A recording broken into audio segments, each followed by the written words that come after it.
The final chapter of Egypt under the Pharaohs compromises about 666 BCE to 358 BCE. So, Dynasty 26 through 30. I think it might have been worked better as a 30-chapter book, but oh, how many for the intro?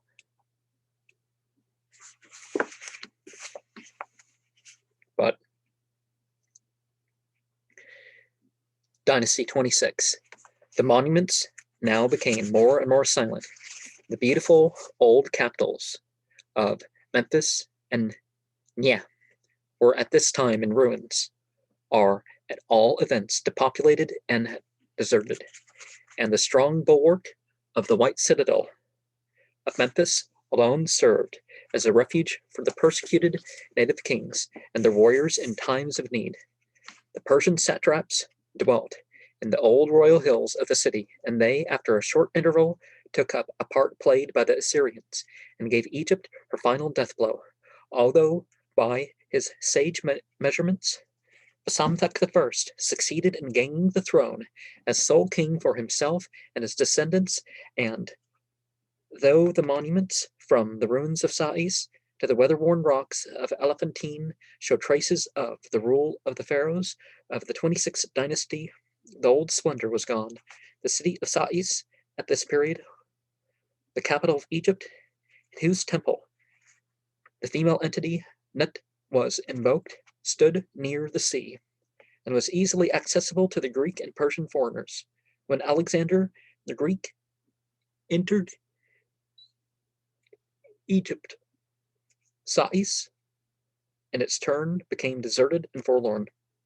The new capital of Alexandria, which is called the Fortress of the King of Upper and Lower Egypt, Alexander, on the shore of the great sea of the Ionians, Rakatis, succeeded to the inheritance of Thebes, Memphis, and Sais, assuredly not for the welfare of the Egyptians. All that they lost, all they were doomed to lose, turned to the profit of the young and energetic world in the north. The city grew with incredible speed. Her foundations were laid from the destroyed temples and monuments of Sais, which found a new destination in the construction of the royal palaces, temples, fountains, canals, and other public works. In short, Alexandria became one of the capitals of the world. From this epoch, the monuments are absolutely silent, and there are only isolated inscriptions to be found here and there, containing perpetual songs of woe. Henceforth, the source of our knowledge is in the inquisitive Greek, who, traveling in the Nile Valley, gathered his information from ignorant interpreters. The art of this period is distinguished by a peculiar beauty, in which we cannot fail to recognize Greek influence, and extreme neatness of manipulation in the drawing and lines, in imitation of the best epochs of art in earlier times, serves for the instant recognition of the work of this age, the fineness of which often reminds one of the seal engraver. The little statues holding a shrine of the Sa'ite dignitary, Pa Tepu, the monument of Ut-Ahor Rosanet in the Vatican, and many small objects which now enrich the collection in the Giza Palace, beside numberless statuettes in bronze, furnish specimens of the refinement and delicacy of the artist's work. During the old period now in question, the return to the good old times is proved by monuments not few in number, upon which the representations both of lifeless objects and of living creatures standing out in relief upon a flat surface call to remembrance the masterpieces of the old kingdom. The stone doorpost of the date of Psamthek Nefersum, found in the debris at Mitterheny, reveal the ancient Memphite style revived after a lapse of 4,000 years. To the old Egyptian theology and the esoteric traditions of the priestly schools of a new contribution appears to have been made, molded closely after the Greco-Asiatic pattern, which was far from harmonizing with the time-honored wisdom taught in the temples. Besides the established pantheon, there now appear upon the monuments monstrous forms, demons, and genii, of whom the earlier age, with its pure doctrine, had scarcely an idea. Exorcisms of the demons formed henceforth a special science, which was destined to supersede the old and half-lost traditions of past ages. The demon song of the aged man who regained his youth, the hoary one who became young, the exorcisms of Drahote, and the powers of witchcraft in league with him are the favorite themes of which cover the monuments of this remarkable time of transition. A priest, Ox Vasamthek,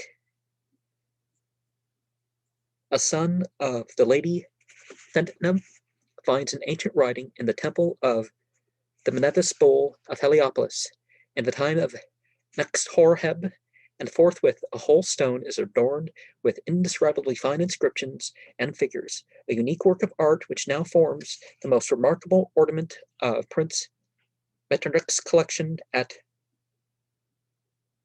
Königswerth in Bohemia.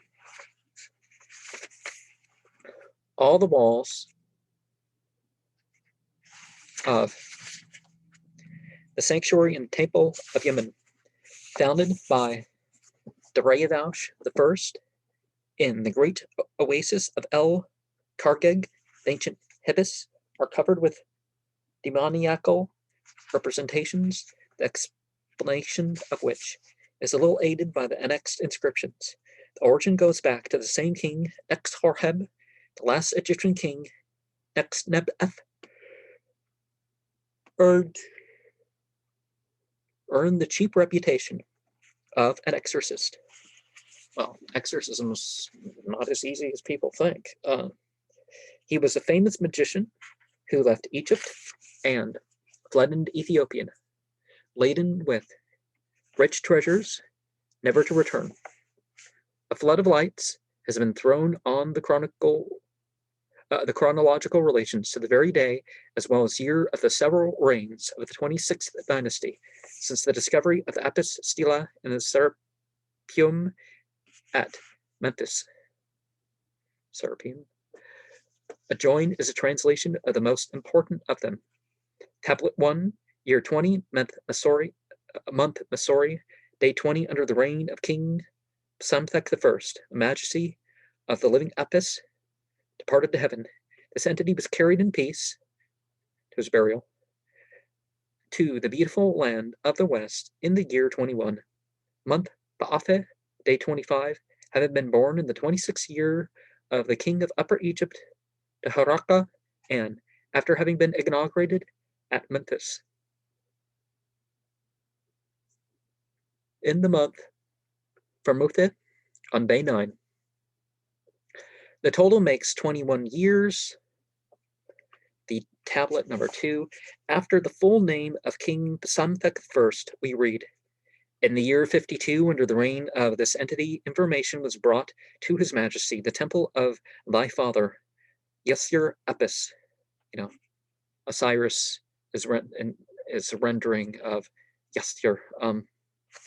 With what is therein, is in no choice condition. Look at the sacred corpses, bulls, in what a state they are.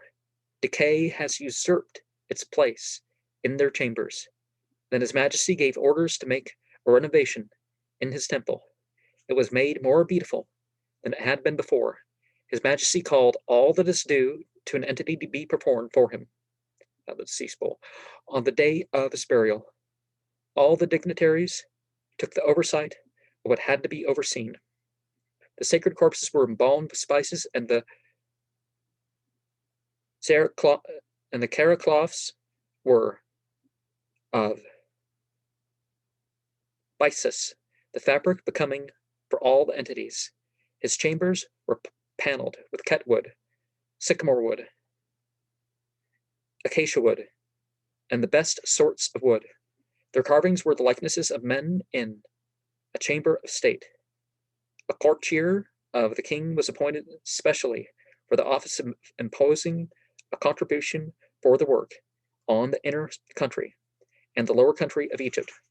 As Marionette had already proved, Psamthek I was the founder of a new gallery, new sepulchral chambers with paneled woodwork, as the inscription informs us. In the subterranean necropolis of the sacred Epispoles, this was done according to the above inscription on the 52nd year of his reign, on the occasion of the burial of the bull who died at that time. Tablet 3. Year 16, month Khoiak, day 16, under the reign of the king Neku, ever living, the friend of Apis-Yassir. This is the day of the burial of this entity, and of the arrival of this entity in peace into the netherworld. His interment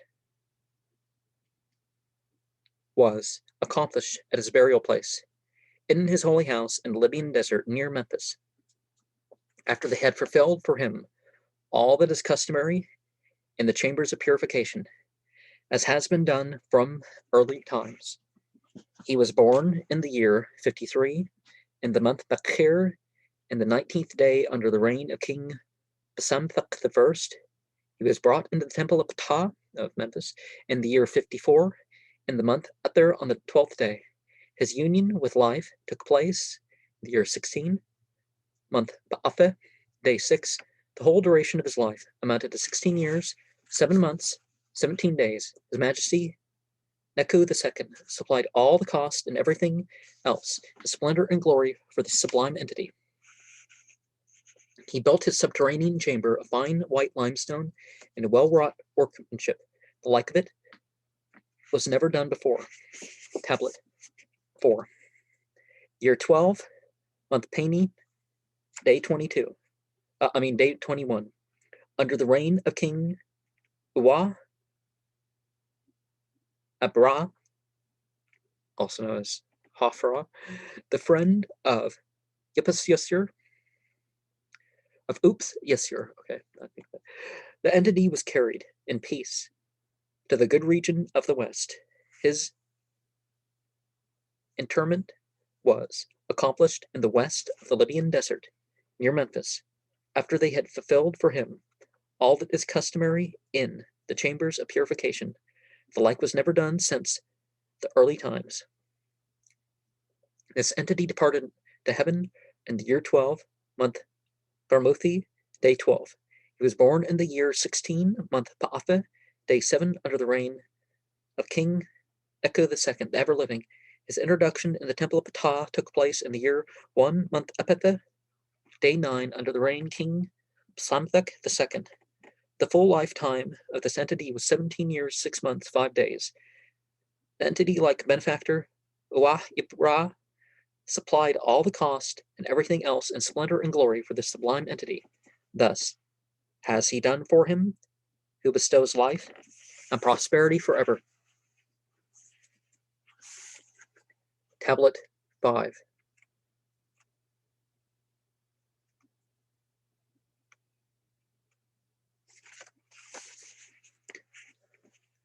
Year 23, month Bacchans, day 15. Under the reign of King Krum Abra Amasis, who bestows life forever. The entity was carried in peace to the good region of the west. His interment in the netherworld was accomplished in the place which His Majesty had prepared. Never had the like been done since early times. After they had fulfilled for him all that is customary in the chambers of purification, for His Majesty bore in mind what Hara had done for his father Yassir. He had a great sarcophagus of rose granite made for him, because His Majesty approved the custom that all the kings in every age had caused the sarcophagus of each epispole to be made out of costly stone. He caused curtains of woven stuffs to be made as coverings for the south side and the north side of the sarcophagus. He had his talismans put therein, and all his ornaments of gold and costly precious stones. They were prepared more splendidly than ever before, for His Majesty had loved the living Apis better than all kings. The holiness of this entity went to heaven.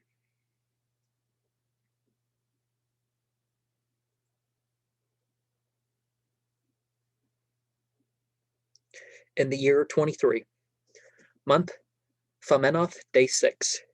His birth took place in year 5, month Trahote, day 7. His inauguration at Memphis in the month of Pani, day 8. The full lifetime of this entity amounted to 18 years, 6 months. This is what was done for him by the Ahmes Sanet, who bestows pure life forever. Now, we may think this is disingenuous. This is how could they be so foolish? It's like, well, we actually think. I don't think most of the politicians work for the people. They work for the corporations and their real bosses, their campaign contributors, and that sort of thing, at most. So, yeah. So it doesn't really matter whether the figurehead just is some animal or whether it's a person. It's to some extent we're dealing with the same thing, aren't we? The granite sarcophagus of the bull stands to this day in the situ and the serapeum. On the cover are inscribed the words, "The King Amasis, he has caused this to be made for his memorial of the living Apis, namely, this huge sarcophagus of red granite, for His Majesty approved the custom that all the kings in all ages had such made of costly stones. This did he, the bestower of life forever. Beside the embalming and the funeral pomp, the kings were put to great expense for the restoration of the subterranean tombs, which were each of them hewn out of the rock during the lifetime of the Apis for which they were destined.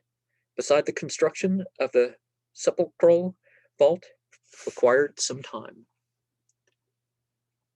Sharma, peace be upon